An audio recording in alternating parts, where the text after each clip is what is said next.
So the ASUS Zenbook 14X is a sleek and powerful thin and light laptop featuring a gorgeous OLED panel for under $900. In today's review, we'll dive into the key aspects of the ASUS Zenbook 14X and find out if it is really that good.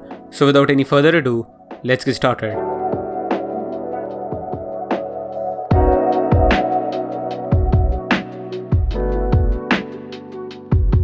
So the ASUS Zenbook 14X comes in at about $900 with a beautiful touchscreen OLED display, which is its main selling point. The Zenbook 14X is the follow-up from last year's Zenbook 14 and 14X, so design-wise, they are pretty similar.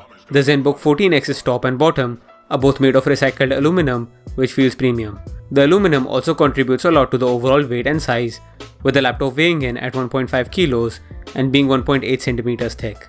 The design is very minimalist and slick, with the only design part being the polished angular line pattern on the back. You can get the laptop in two colors, which is black and sandstone, which are both good. Overall, the laptop can easily fit in your backpack and is great for on-the-run work with a pretty design. In most thin and light laptops, you also come to face the problem of shallow key travel, which is not the case for the ASUS Zenbook 14X. It has a backlit chiclet keyboard where the keys don't offer the best feel, but are better than most other popular thin and light laptops. The keyboard doesn't have a physical numpad, but instead, the touch icon in the top right corner of the trackpad causes an LED numpad to appear, which makes up for the lack of a physical numpad, which is great. You also get dedicated microphone and webcam disable keys with LED lighting to indicate whether they are on or off. The port selection of the laptop includes one USB 3.2 Gen 2 Type A port, two USB Thunderbolt 4 ports, an HDMI 2.1 port, and a 3.5mm combo audio jack. For a laptop that's this thin and light, it's actually not that common to even see a full-sized USB Type A port, and for the type of the laptop that this is, it just misses an SD card reader. The audio here is handled by a set of stereo speakers. The speaker grills are located on the sides of the chassis, and the sound seems to be average for a laptop with good volume and decent bass. The speakers are better than the speakers on the previous generation with a punchier sound and better bass, so they're useful enough for basic media consumption. The display on the Zenbook 14X is a 14.5-inch touchscreen OLED panel with a 120Hz refresh rate and a QHD Plus resolution. The touch OLED panel brings vibrant colors and contrast with a 100% sRGB coverage, 97% of Adobe RGB coverage, and 100% of DCI P3 coverage. This display might be one of the best looking displays with great color accuracy, which helps in confidence when editing photos and videos. The only negative on this, which is probably the limitation of the OLED panel on the laptop, is that the display is not very bright, with getting a peak brightness for its caliber with less than 400 nits, which is even lesser than the advertised 550 nits. However, even with that, using it indoors is more than good enough, and it provides a great viewing experience, and usability is also smooth due to the 120Hz.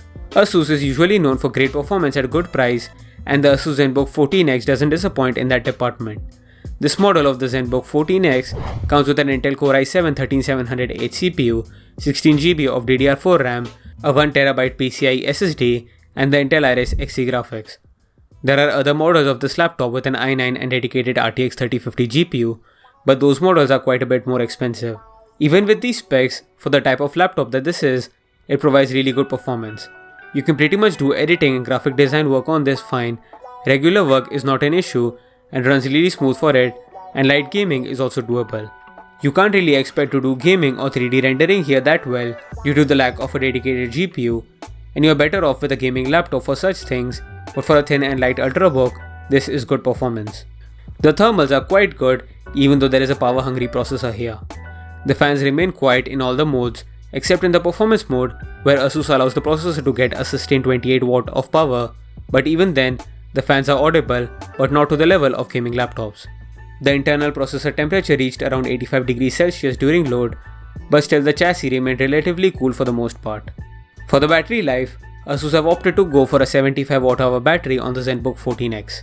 When testing or watching videos with about half brightness, the laptop lasts for an average of around 7 hours. The laptop also comes with a 90 watt charger, which can fully charge the laptop in about 2 hours.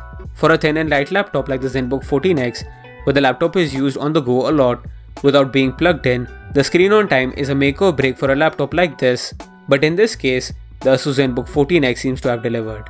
The overall battery life is not the best in this category of laptop, but is still great and should last most people through an entire day of work. So the final verdict for the ASUS Zenbook 14X is that for most people looking for a thin and light laptop or a work or student laptop, this will be a steal for under $900. However, I would not recommend this if you require a laptop for things like gaming, 3D rendering, and anything GPU intensive, but for a casual user, this is more than enough performance. The real strong points of the laptop though are definitely its display and build quality, which are up there with the best at this price. Well, that's it for the video guys, thanks for watching. Please like, share and subscribe to the channel, and hope you've enjoyed this video. And I'll see you guys in the next video. Bye.